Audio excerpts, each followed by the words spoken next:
Salut les amis, j'espère que vous allez tous très bien. Alors aujourd'hui, je vais revenir sur, je vous avais parlé dans une vidéo précédente de ce que je pouvais utiliser pour contrôler l'état de ma batterie suite à mes petits soucis, entre guillemets soucis, ils sont pas réellement des soucis, mes interrogations sur l'état de santé de ma batterie. Dans une vidéo, j'avais fait, alors je vous le déconseille, moi je l'ai fait, j'ai pris mes risques personnels, j'avais fait dans le mode service le test de vie de la batterie, et j'étais tombé sur un 12% de dégradation. Même un peu plus que ça, non, j'ai une bêtise, j'étais tombé sur 18% de dégradation, 82% de capacité de la batterie. Voilà. Je vais vous montrer dans cette vidéo 3 solutions qui vous permettent de contrôler l'état de la batterie de la plus facile, la plus simple, la plus présente à la plus compliquée. Alors moi j'en ai eu 3, il y en a certainement d'autres je pense.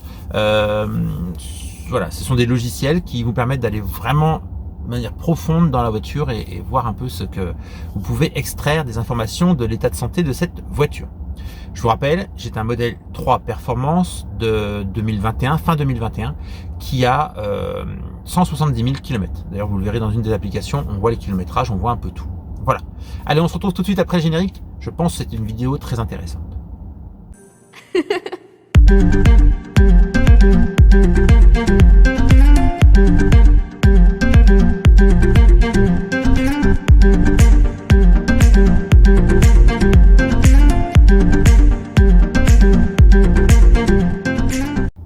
Donc, je vous rappelle un petit peu le contexte. Donc je vous expliquais, j'ai une Tesla Model 3 Performance qui a 170 000 km. J'ai eu des petites interrogations sur l'état de santé de ma batterie parce que à 100% de batterie, le soir à 100%, elle donnait une indication de kilométrage et de pourcentage, et le lendemain matin, elle avait perdu de la puissance, et même à 80, ça me faisait aussi ça, donc je m'ai interrogé. J'ai eu des informations de Tesla qui m'ont demandé de faire de différentes manières, donc si vous regardez mes vidéos précédentes et peut-être les suivantes, parce que je vais continuer à faire ce test, vous saurez un peu ce qui se passe. Mais en parallèle de ça, je m'a dit que ma batterie était en excellent état et je me suis vraiment posé cette question. Donc je vais reprendre mon autre téléphone sur lequel j'ai mes applications, c'est mon téléphone principal. Je vais me mettre en enregistrement et je vais pouvoir vous montrer ce que j'utilise comme logiciel. J'en ai principalement 3. Dont un qui me sert grâce à l'autre, hein, vous allez comprendre quand je vais vous expliquer. Je vais me mettre en enregistrement d'appareil, je sais même plus où on se met pour faire ça. Je lance ça et puis on se retrouve. Alors attendez. Et je démarre l'enregistrement. Alors comment on procède? Première chose que moi j'utilise, un logiciel que j'ai sur mon téléphone qui s'appelle le Test Logic. Alors qu'est-ce que Test Logic? Je vous laisserai aller voir dans d'autres vidéos qu'est-ce que le Test Logic. C'est un petit dashboard en fait avec un petit commandeur qui vous permet d'aller extraire les informations qui se trouvent dans votre Tesla. Ça vous fait un dashboard, ça vous fait aussi ce qui se passe, vous allez voir dans l'écran, dans la voiture. Là par exemple la voiture est encore branchée et on voit que j'ai de la puissance qui part dans la voiture parce que je suis dedans, il y a le chauffage, etc. Et je continue à slider.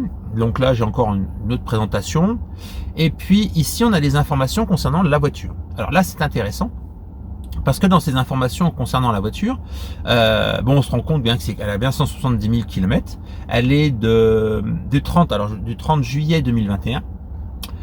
Et qu'elle vient de Shanghai. Voilà, c'est une performance, tout va bien. Donc la voiture, j'ai quelques infos, c'est un hardware 3, ils annoncent 558 chevaux, donc oui, c'est quand même très puissant, et triphasé 16 ampères. Et ensuite, on va sur la batterie. Donc là, on a une première information, et c'est là où c'est intéressant.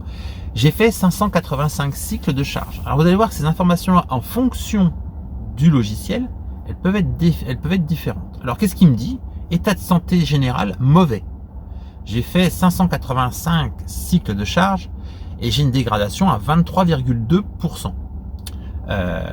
Donc on a aussi un truc important à connaître, c'est la capacité maximum à l'état neuf de la batterie qui était de 82 kWh et qui est actuellement passé à 66,6 kWh, d'où la dégradation. Déséquilibre, ça c'est aussi très important, déséquilibre de la batterie de 4 mV. Voilà. Donc voilà, première information qui peut être donnée. Alors après, on vous explique aussi dans la suite des informations. Mon total de charge, ma charge rapide, je suis à 57% de charge rapide. Alors on va me dire, oui, mais il y a beaucoup de charge rapide. Déjà, j'ai le véhicule d'occasion, donc j'ai pas fait beaucoup de charge rapide moi personnellement. Mais l'ancien propriétaire, visiblement, en faisait beaucoup. Donc ça va baisser au fur et à mesure. Il me parle d'un gaspillage d'énergie de 8%, d'économie donc de 24% grâce à la régénération. Une consommation quotidienne de 28,3, donc c'est parce qu'elle est beaucoup stationnée ces derniers temps et qu'on fait peu de trajets, donc obligatoirement on consomme plus dû au stationnement et au froid qui revient. Et une consommation sur la durée de vie de la batterie pour le moment de 18,2 kWh. Moi c'est 18,2 182 Wh, 18,2 kWh. Voilà pour les informations. Donc vous voyez, là déjà on pourrait se dire, mince, sa batterie elle est en sale état. Il a déjà fait 585 cycles de charge, c'est pas énorme, 170 000 km, c'est pas non plus catastrophique. Par contre voilà, si vous regardez cette information là, bah vous vous dites merde, il a une mauvaise batterie et c'est pas top, 23%, et puis là le logiciel vous le dit, hein, c'est mauvais.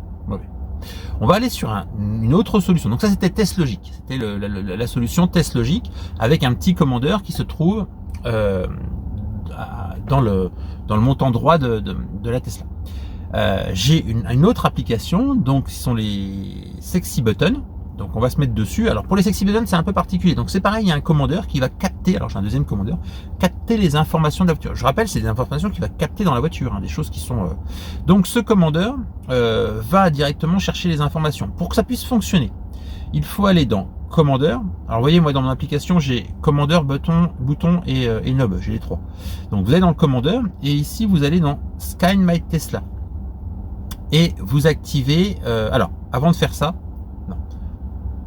donc vous allez donc sur votre logiciel de N-Auto, donc les sexy buttons ou le knob. Vous voyez, moi j'ai sexy button, j'en ai et j'ai un knob aussi. D'ailleurs le knob va certainement être à vendre. Et ensuite, eh ben, on peut se mettre sur le dashboard. Donc le dashboard, c'est la solution comment je veux dire, c'est le tableau de bord que vous fournit N-Auto. Et vous avez sur la droite de ce tableau de bord plein d'informations, comme sur le test logique, plein d'informations comme la nominale 9, donc la capacité de la batterie nominale au départ 9 de 82%, donc vous voyez c'est la même information. La nominale actuellement à 100% qui est à 66,6, donc là il me reste 66,1, et il y a un buffer. Et ça, je rappelle une chose importante, que j'avais eu une altercation avec le président du Tesla Honor Club de Champagne-Ardenne qui m'a dit il n'y a pas de buffer dans les batteries Tesla. Il y a un buffer, c'est bien écrit, 5,3 kWh de buffer. Il n'y a pas de buffer haut, mais il y a un buffer bas. Voilà. C'est pour ça que d'ailleurs, quand vous arrivez à 0, vous n'êtes pas à 0, il reste un petit peu. Alors, jouez pas à ça, vous avez dégradé votre batterie à faire ce genre de bêtises, mais voilà, vous n'êtes jamais à 0, toujours un petit peu. Tension moyenne, donc info cellule, là où c'est important. Donc tension moyenne de mes cellules, c'est 1,163 watts. Et il y a un déséquilibre de 6 millivolts. Alors, vous voyez que là déjà on a un déséquilibre différent. Tout à l'heure on avait 4, là on a 6. Des informations différentes. Alors est-ce que c'est une moyenne? Ben, voilà. Ça déjà on commence à avoir des infos différentes. Ensuite, ben, on a la température, ce qui est important, de la batterie, etc. On est à 12 degrés, donc c'est pareil, ces informations-là, c'est bien quand la batterie est chaude. Là, on est froid, je vais pas la démarrer, je vais pas la faire rouler, je vais pas mettre en préchauffe, en préconditionnement non plus, ça sert à rien. C'était juste pour vous montrer les logiciels qui me permettent d'aller voir ça. Voilà un peu ce qu'on a comme information sur cette application. Ce qui peut être suffisant, hein, parce que si vous savez, si vous allez dans d'autres... sur d'autres chaînes YouTube, par exemple, j'ai donné Didier avec le Choucroute Garage, il vous explique comment exploiter les informations de votre batterie et à quel moment vous pouvez vous inquiéter. Et vous verrez dans la vidéo aussi où je vais parler de Gérard qui a un souci de batterie, ben, ça se corrobore, ces informations se corroborent. Donc ça c'est une deuxième application qui me permet d'avoir quelques infos de ma batterie. C'est pas la plus complète. Et on va passer sur la troisième application.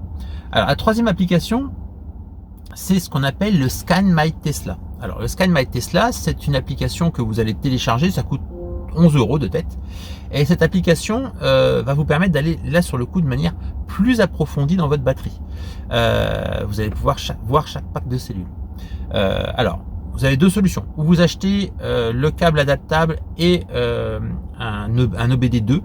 Alors vous allez sur le site Sky My Tesla et il vous explique quel OBD il faut commander, etc. Je ne vais pas vous faire de l'AIUS là-dessus, vous êtes suffisamment intelligent pour le faire.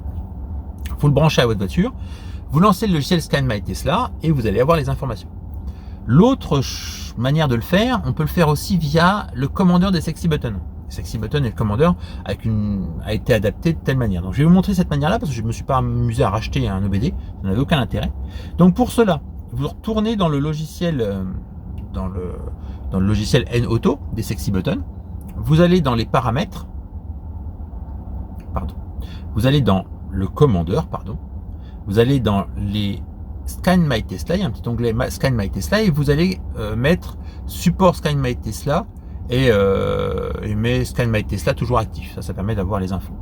Il vous explique qu'il va falloir aller connecter votre téléphone en Bluetooth, en Wi-Fi et avec le Wi-Fi Panda. Alors on va déjà aller dans le Wi-Fi, donc on va se diriger dans les Wi-Fi connexion et on doit avoir le Sexy OBD d'activer.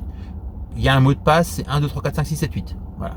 Quand vous êtes sur le Sexy OBD, là vous pouvez ressortir. On ressort de tout ça et là on va aller lancer une application qui s'appelle le Sky My Tesla. Vous le voyez, moi j'ai juste à côté de N-Auto. Donc Sky My Tesla, alors sachez que moi si je suis sur Android, il va falloir faire fonctionner la version bêta du Sky My Tesla parce que la version d'origine ne fonctionne pas. Donc moi je l'ai déjà la version bêta, je l'ai téléchargée, donc il faut passer par cette version bêta. Ensuite, il faut que vous alliez dans le setting et que vous activiez le Wi-Fi Scan Server Panda. Le Wi-Fi Panda, ça il faut l'activer. Vous sélectionnez aussi le type de voiture, si c'est une classe, une Model S ou une Model X ou une 3Y, voilà. Donc ça. Et à partir de là, vous allez pouvoir avoir les informations qui vous sont données par la voiture directement sur le. Hop, je vais virer ça. Voilà. Hop, vous allez donc avoir un dashboard, vous voyez, qui se présente ici, donc un dashboard qui donne les puissances, etc. Vous allez pouvoir aller chercher tout ce qu'il y a dans votre batterie. Alors, pas que dans votre batterie. Vous allez avoir les performances. Donc la batterie, le voltage, la température des cellules. Vous allez avoir plusieurs onglets, donc performance, la vitesse. Donc là, ensuite on a les températures. Et on peut tout détailler et vous voyez que c'est très complet. On est température de cellules, on est vraiment en direct. On a pas mal d'infos là-dessus. On a HVAC, je ne sais plus ce que c'est que le HVAC. C'est la partie refroidissement, radiateur, etc. Donc c'est les différents. En fait, on capte tous les capteurs de la voiture. On va vraiment dans tous les capteurs. On a les informations de la batterie. Donc on a vraiment les informations de la batterie, etc. Donc on va revenir après dessus. On a le BMS et le BMS par cellule. Regardez, par bloc de cellules, pardon. Et on a vraiment, là on va pouvoir voir la température max 12,5, température AVG 12, la minimum est à 11,5. Excusez-moi. On va pouvoir avoir le déséquilibre ici. Vous voyez, déséquilibre qui me met cell in balance, c'est 6 mV, vous voyez que ça va vraiment chercher le 6 mV qu'on n'avait pas sur le test logique, on n'avait pas ces informations là. On voit sur chacune des cellules, les 93 cellules, ça s'appelle cellules, l'état de charge en fait, on est sur un état de charge, d'où la dégradation. Donc voilà, ça c'est pour le BMS. Ensuite, le total en fait, le total des charges en DC, le total des charges en AC, la régénération, le pourcentage de régénération, voilà. Donc ça. Et ensuite, qu'est-ce qu'on a? Light and Mix. J'ai envie de vous dire, j'en sais rien. Trop d'informations. En fait, à bout d'un moment, il y a énormément d'informations. Puis là, on peut récupérer la totalité des infos. Donc, ce qui est important sur ma fameuse batterie, ce que vous allez regarder, c'est bientôt votre dégradation, vos nombres de cycles de charge. Tout ça, ça apparaît ici. Le pourcentage de charge possible, votre dégradation, je disais, le nominal qui était 82, actuellement 66, pour ce que je peux mettre au maximum dans cette voiture. le déséquilibre qui est un point important, hein, sachez qu'il y a le déséquilibre d'une batterie, ça fait vraiment la qualité, vous le verrez dans les vidéos que je vais faire suivantes, où vous allez vraiment voir que ce déséquilibre, s'il est fort marqué, la batterie est fort abîmée, donc, et voire détériorée. Donc si vous avez 20 millivolts de dégradation, de déséquilibre, c'est fini, la batterie est morte. Hein. Vous pouvez faire un ticket Tesla et je pense que vous serez pris et ils vous changeront la batterie. Dans la vidéo où il y a Gérard, c'est ce qui lui arrive, et voilà, batterie morte, changement par Tesla. Pour chance pour lui, sous garantie. Sinon, il y a pour un petit billet, on en reparlera dans la vidéo de Gérard, parce que lui il m'a donné toutes les informations. Alors c'est des francs suisses, mais j'ai l'information pour le franc français et c'est pas mal non plus. Voilà ce que je voulais vous montrer sur ces applications là. Donc si vous voulez quelque chose d'extrêmement pointu, allez dans prenez le Scan My Tesla. Scan My Tesla va vraiment vous donner l'état de dégradation de votre batterie, si elle est en bon état, pas bon état, en fonction du kilométrage. Moi, dans les vidéos qui vont suivre, je vais continuer à surveiller cette batterie régulièrement. Je vous en ferai un petit point. Tu auras quand même pas mal de kilomètres, donc on va voir un peu qu'est-ce qu'il en est de cette dégradation. Voilà. Je pense que cette vidéo vous aura plu. Si elle vous a plu, n'hésitez pas, mettez un pouce, abonnez-vous. Laissez-moi des commentaires, j'ai certainement oublié des choses, il y a peut-être des choses que vous voulez que je vous voie sur Scan My Tesla ou cette test logique ou sur les N-Auto, voilà, plein de petites choses qu'on peut faire. Chaque partie de logiciel a son intérêt. Le test logique a un intérêt, moi je l'aime bien comme mon dashboard derrière mon volant. Les sexy buttons parce qu'il y a plein de raccourcis, plein de fonctions hyper intéressantes à utiliser comme l'autopilote en continu. Vous n'avez pas d'autopilote EAP ou de FSD qui coûte une fortune, qui ne sert à rien. Vous avez pour pas très cher, et je vous laisserai le lien de la vidéo sur l'autopilote en continu, qui est une super solution. Et puis le Scan My Tesla, qui lui sur le coup là est un point extrêmement précis des informations qu'on peut capter sur la voiture, sur votre Tesla. Moi, si j'ai un conseil à vous donner, je vous conseillerais de prendre le commandeur des sexy buttons, pas obligatoirement les sexy buttons, mais au moins le commandeur, et puis Scan My Tesla. Ça vous coûtera dans les 180 € global. Hein. Scan My Tesla, c'est d'ici 10 ou 11 €, et le commandeur, je crois que c'est 145 ou 150 €. Voilà, donc on est sur 170, 180 €. Et là, vous avez un système qui vous apporte l'autopilote en continu et la surveillance de votre batterie. Voilà. J'espère que cette vidéo n'aura pas été trop longue, ne vous aura pas trop saoulé, et je vous dis à tous, ciao!